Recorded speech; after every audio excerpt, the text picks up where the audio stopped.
Hi, it's James Taylor here.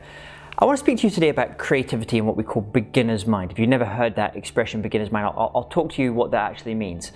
It was actually inspired, my thinking about this was inspired recently by two things. First was reading this great book here by a guy called Rod Judkins, The Art of Creative Thinking.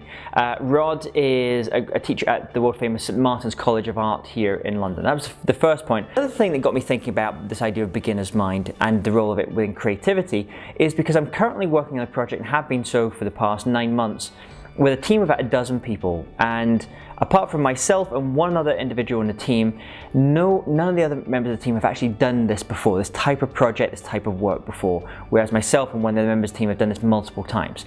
So with that, it's actually quite a good thing, because what happens is you have members of the team who have what we call beginner's mind.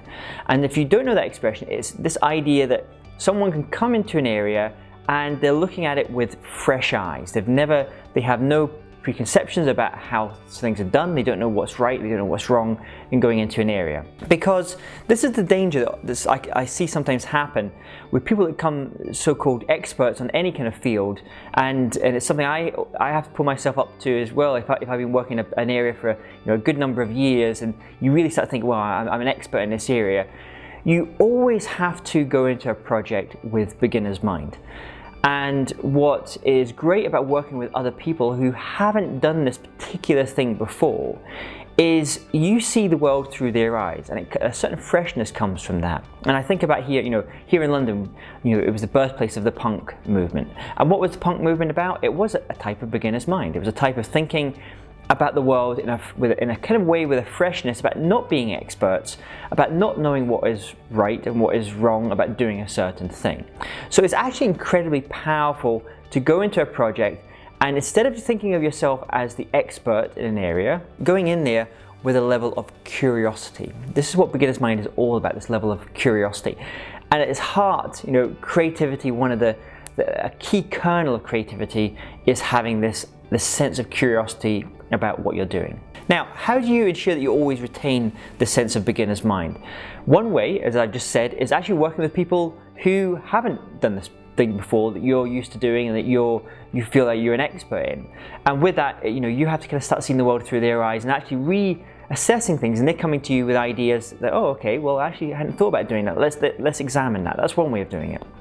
The other way is every couple of years, every 10 years, and I've always tried to do this myself, is I like to switch up what I'm doing. So that could be the role that I'm doing, the type of work that I'm doing, the job, even the industry that I'm working in. I've moved from music industry into technology, and I'm now actually involved in more in online education. With that, you're forced to go into it with a sense of beginner's mind, to look at things fresh.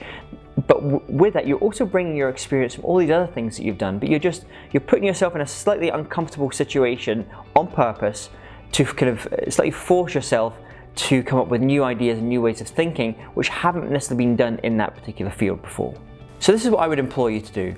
Whenever you're going into a new project, try not to think of yourself as an expert. Even if you've got years and years of expertise, go into it with beginner's mind. Go into it with a sense of curiosity and the possible. And if you can, surround yourself with a mixture of people who are both great experts at what they do, but also have that sense of curiosity. And sometimes that can mean bringing in an intern, bringing someone that hasn't worked in your particular business unit or the thing that you're doing before, just to give that freshness and that new sense of the possible. That's what beginner's mind is all about. Hi, it's James here. Did you enjoy that episode?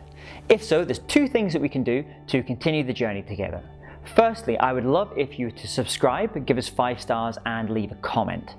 Secondly, if you go to jamestaylor.me and enter your name and email address, I'm going to send you some free goodies all around creativity and innovation. Look forward to continuing the journey together.